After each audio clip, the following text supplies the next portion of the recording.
3, 2, 1. It's like hate speech. Do you think you prioritize freedom of speech over misinformation and hate speech? Well, you know, who's to say that something is misinformation? Who's the arbiter of that? Is it the BBC? You're literally asking me? Yes. Well, no, you Who are is the arbiter? You are the arbiter on Twitter, because you own Twitter. Yes, I'm saying who is to say that one person's misinformation is another person's information? The point at which you say that there is, this is misinformation, like, who is going to decide that? But you accept that misinformation can be dangerous, that it can cause real-world harms, that it can potentially cause... Yes, and the point I'm trying to make is that the BBC itself has, at times, published things that are false. Do you agree that that has occurred? I'm quite sure the BBC have said things before that turn out to not be true. Correct. In its, whatever it is, 100-year history, I'm quite sure. Yes. Even if you aspire to be accurate, there are times when you will not be.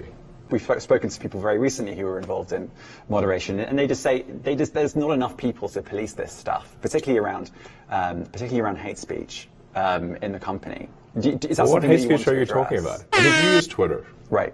Do you see a rise in hate speech? I mean, just a personal anecdote. Like, what do you? I don't. Personally, for you, I would see I get more of that kind of content. Yeah, personally, but I'm not going to talk to the rest of for the rest of Twitter. So you see more hate speech personally? I would see more hateful content in that. Content you don't like or hateful? What do you mean to describe a hateful thing?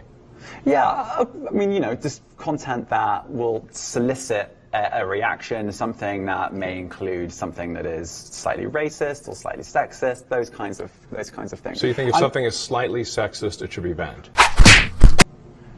No, is that what you're saying? I'm not saying anything. I'm saying. Well, I'm just curious. I'm trying to understand what you mean by hateful content, and I'm asking for specific examples.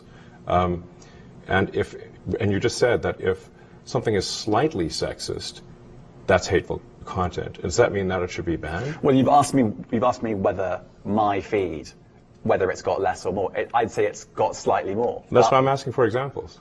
Can you name one example? I honestly don't. You can't name a single example. I'll tell you why, because I don't actually use that feed anymore, because I just don't particularly like it. But you said a lot of people. Wow. COVID misinformation. You changed the COVID misinformation. Has rules. BBC changed its COVID misinformation? The BBC does not set the rules on Twitter, so I'm asking you. No, I'm talking about the BBC's misinformation about COVID.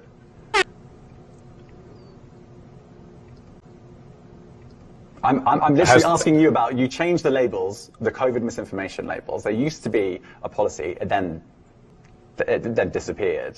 Why do that? Well, COVID is no longer an issue.